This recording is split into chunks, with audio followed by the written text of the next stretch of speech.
One of the hardest things to do when writing your statement of purpose for a PhD program is writing your introduction. The introduction is a very important piece of your statement of purpose because it provides a blueprint to the committee of what they should expect to learn more about in the rest of the statement of purpose. So if you don't write a compelling and strong introduction, then it's going to be difficult to convince the committee to want to not only learn more about your experiences, but to really accept you into their program. In today's video, I want to share with you a couple of key things that you need to include in your introduction for your PhD statement of purpose. The first thing that you want to include is a hook. There are two ways to write a hook for your statement of purpose for a PhD program. One of those ways is to start off with a story or an anecdote of one of your experiences that truly motivated you to pursue a PhD. This story should be detailed yet to the point. So it should be a short paragraph that describes the reason why you are pursuing your PhD in your field. The second way that you can provide your hook is simply to dive into your research interests. Start describing why you are interested in a certain field you're interested in and how you came about wanting to pursue work in that field. That's another way to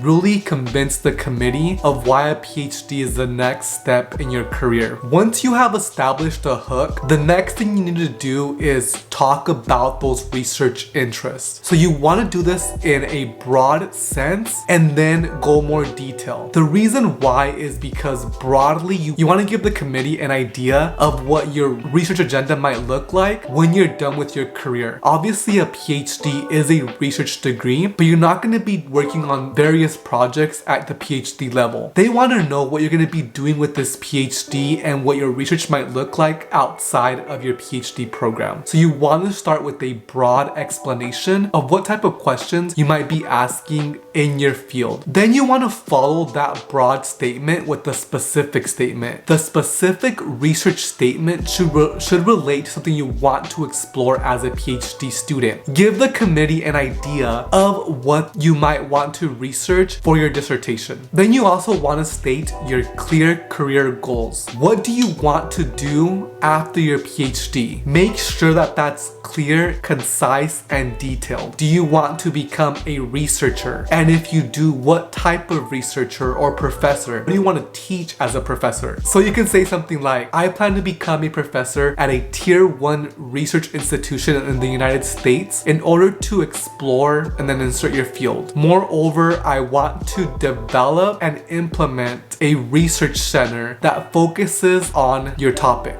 right? So you want to be that specific when you're writing your clear career goals. Later on in the statement of purpose, you should explain more about how you got to that career goal through your experiences and then at the end in your conclusion. Then you want to state the name of the program and the institution. The reason why is because yes, it is implied that you're applying to this, but you want to make sure that they know which program you're applying to, especially if the program has different like PhD names, for example, or if maybe they have different concentrations. You want to tell them what you're applying for and where you're applying. Make sure that's mentioned in your introduction. Following that, you want to explain briefly why you are interested in pursuing a PhD at this institution in this program. Usually I advise that you provide a list of 3 things that you want to gain or that program can provide for you. Later on in the statement of purpose, you will describe in more detail of the opportunities that you want to engage with that are going to help advance your career and research interests. So those are the 5 components that make up a strong introduction for a PhD statement of purpose. So now let's dive into an example so I can show you how all those 5 elements are applied in a strong introduction. So this example was a successful introduction for a PhD in psychology and social intervention at NYU. I watched her shuffle into 9th grade algebra class 30 minutes after the bell, exhausted and distracted as she slinked into her chair in the back of the room. I'd been worried about her. She had recently started opening up with concerning stories about her home life, raising red flags for me and my city year supervisor to the point where 1 week earlier we had decided to call Child Protective Services to report potential abuse. No one had seen her since. According to the plan proposed by the lead algebra teacher, we needed to catch her up on factoring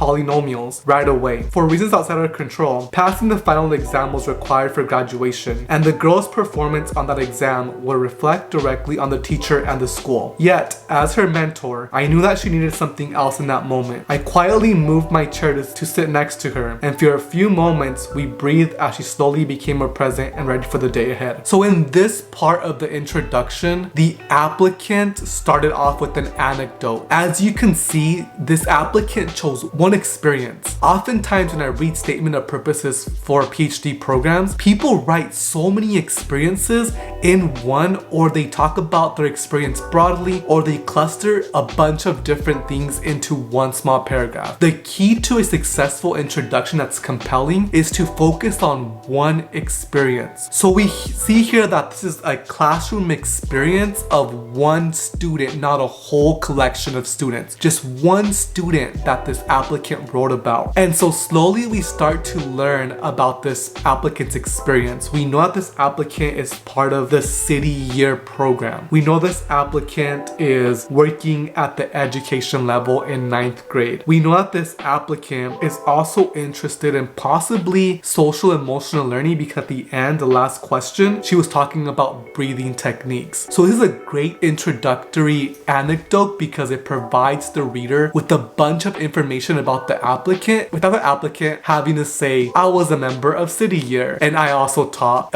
English algebra. I was a mentor. I supported the student. The applicant doesn't do that. They weave in a story that provides this information to the reader. I choose this story to introduce my strong interest in pursuing a PhD in psychology and social intervention at NYU to study social emotional learning in the school setting. The research is clear that social emotional skills like practicing deep breathing for emotion regulation are key components for a child's success at school, home, and in the community. Yet, there is tremendous need to bridge research and practice. I am particularly interested in investigating how to implement and evaluate SEL programs in a way that considers schools' culture, resources, and school diversity, using mixed methods approaches to integrate quantitative data with participant voices. The PSI program stands out to me because of its emphasis on applying rigorous quantitative and qualitative methods to research questions in prevention, intervention, and evaluation, and opportunities for real-world applications through various research practice partnerships. With my experiences as a social worker, researcher, and educator, I believe I am prepared to make a significant contribution toward the PSI mission. So this second half of the introductory paragraphs, the applicant does the other things that I mentioned earlier in this video. So we see that they mentioned the name of the program. The name of the program is PhD in Psychology and Social Intervention, and they mention the institution, NYU. Then they also mention what their goals are. They don't really say like, my career goal is to do this, but they mention what they want to do with their research and their PhD. They talk about using research to bridge theory with practice. They talk about conducting research with mixed methods. They talk about using quantitative data to complement student voices. So it gives the reader an idea of what type of career this person might have as a researcher. Then they state why they are applying to this program. Again, they mention that this program stands out because of its emphasis on applying rigorous quantitative and qualitative methods to solve research questions. So really, the mixed methods portion is a strong indicator of why this applicant is applying to this program. So do you see how this applicant really incorporated these 5 key components in the introduction to the statement of purpose? I want you to do the same thing when you are writing your introduction for your PhD statement of purpose. Alright guys, I hope this video really helped you with writing your statement of purpose introduction for your PhD program. If you want support with writing your statement of purpose and getting constructive feedback, I do offer a statement of purpose review service on the freelance platform called Fiverr, which is linked down below in the description. Thank you for watching this video, and I look forward to working with you in the near future.